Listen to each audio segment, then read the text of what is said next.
दोस्तों नमस्कार। आज हम लोग रसायन विज्ञान की कुछ मूल अवधारणाएं के बारे में बात करेंगे।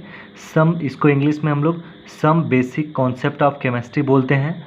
यहाँ पे रसायन विज्ञान की कुछ मूल अवधारणाएं हैं। इसमें हम लोग some basic concept of chemistry इसको बोलते हैं। इंग्लिश में some basic concept of chemistry बोलते हैं। और रसायन विज्ञान के बारे में आज इस चैप्टर फर्स्ट 11th का एनसीईआरटी का चैप्टर नंबर फर्स्ट के बारे में आज हम लोग बात करेंगे। तो इसमें इंट्रोडक्शन समझेंगे, इसका इंट्रोडक्शन समझेंगे। फर्स्ट है, देखिए यहाँ पे लिखा है रसायन विज्ञान अणुओं और उसके रूपांतरण का विज्ञान है। रसायन विज्ञान क्या है? रसायन विज्ञान अणुओं और उसके रूपांतरण का विज्ञान है। और यह न केवल 100 तत्वों का विज्ञान है, अपितु उनसे निर्मित होने वाले असंख्य प्रकार के अणुओं का भी विज्ञान है। ये कहने का सेंस ये है कि यहाँ पर रसायन विज्ञान अणुओं और उसके रूपांतरण का विज्ञान है। यह न केवल 100 यानी कि 118 तत्वों का विज्ञान है, अपितु उससे निर्मित होने वाले असंख्य प्रकार के अणुओं का भी विज्ञान है। जैसे आप रसायन विज्ञान में देखते होंगे कि डेली लाइफ में ऐसे रिएक्शंस आते हैं, जैसे दूध से दही बनना, लंबे समय तक गन्ने के रस को रखने पर उससे सिरका बनना और लोहे में जंग लगना परिवर्तनों के कुछ ऐसे उदाहरण हैं। उन्हें हम बहुत बार देखते हैं अपने लाइफ में, हम लोग बहुत ज़्यादा देखते हैं। जैसे दूध से दही बनना, लंबे समय तक गन्ने के रस को रखने पर उससे सिरका बनना और लोहे में जंग लगना परिवर्तनों के कुछ ऐसे उदाहरण हैं। उन्हें हम बहुत बार देखते हैं। और सुविधा के लिए विज्ञान को विभिन्न शाखाओं में बांटा गया है, जैसे रसायन विज्ञान, भौतिक विज्ञान, जीव विज्ञान और भू विज्ञान आदि में वर्गीकृत किया गया है।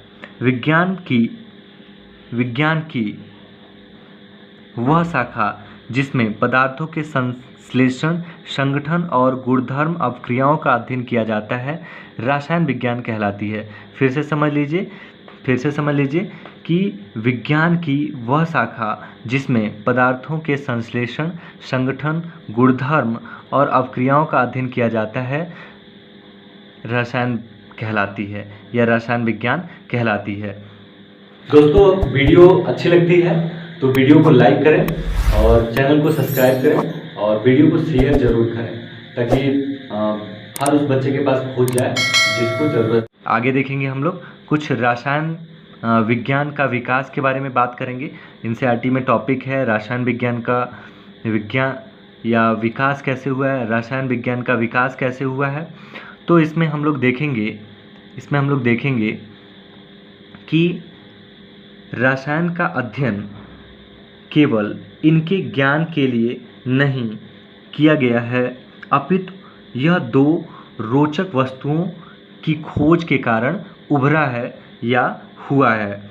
मतलब यहाँ पर रसायन विज्ञान का विकास के बारे में अगर हम लोग बात करेंगे तो इसमें कह रहा है कि रसायन का अध्ययन केवल इसके ज्ञान के लिए नहीं किया गया है, अपितु यह दो रोचक वस्तुओं की खोज के कारण हुआ है।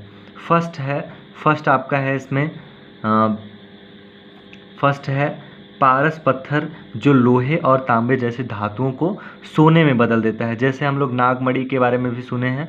तो नागमणि, ऐसा लोगों का मानना है कि जैसे नागमणि अगर उनके पास हो जाए तो वो सोचते हैं जो चाहेंगे वो मंगा सकते हैं। अपना नागमणि सोचते हैं कि अगर हम पा गए तो उससे जो चाहेंगे वो मंगा देंगे। तो पारस एक पत्थर है जिसका पता आज तक नहीं पता चला, जिसका पारस पत्थर हम लोग नहीं खोज पाए। बट इसके ऐसा लोगों का मानना था कि पारस पत्थर अगर हम लोग खोज लेंगे तो लोहे और तांबे जैसी धातुओं को सोने में बदल सकते हैं। उस समय भी सोने का जो इम्पोर्टेंस था, बहुत ज़्यादा महत्व था और सोना बहुत ज़्यादा उस समय भी कीमती था। पहले के राजा महाराजा लोग पहनते थे। तो ऐसा माना जाता था कि पारस पत्थर जो लोहे और तांबे जैसी धातुओं को सोने में बदल सकता है। फर्स्ट पॉइंट है। सेकेंड है अमृत, जिसमें अमृत तो प्राप्त हो जाए। अमृत जिससे अमृत तो प्राप्त हो जाए। अमृत मतलब जैसे लोगों का मानना था कि अगर हम अमृत पा जाएंगे तो अगर अमृत हमारे पास हो जाएगा तो हम अमृत तो प्राप्त कर लेंगे, यानी कि अमर हो जाएंगे, ये अमर हो जाएंगे, कभी नहीं मरेंगे। तो अमृत का खोज तो नहीं हो पाया, बट कुछ ऐसे दवाइयों का खोज हुआ कि जिससे लोगों का जीना, जीवन यापन का जो भी था, साल 2 साल और आगे बढ़ गया। जैसे कोई बीमार हुआ तो दवा खा लिया तो उसका साल 2 साल जब पहले मर रहा था तो साल 2 साल बाद मरेगा। तो इस तरीके से यही अमृत है, या दवाइयों का, अच्छी औषधियों का खोज हो गया, दवाइयों का खोज हो गया।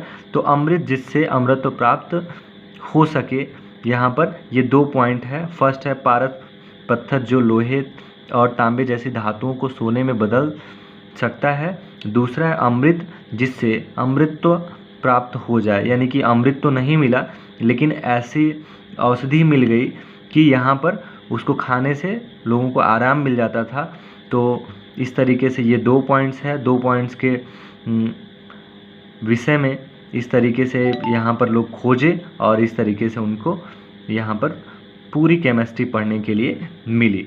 देखिए यहाँ पर देखेंगे, जैसे अथर्ववेद के बारे में अगर हम लोग बात करेंगे तो अथर्ववेद जैसे कई प्रतिष्ठित ग्रंथों में रंजकों का वर्णन है, जिसमें हल्दी है, मदार है यानी कि मदेर है, सूरजमुखी है, हड़ताल, करमीज और लाख शामिल हैं, जिसने या रंगने के गुण वाले कुछ अन्य पदार्थ जो उपयोग में आते थे वह वे कंपलसिका, पतंगा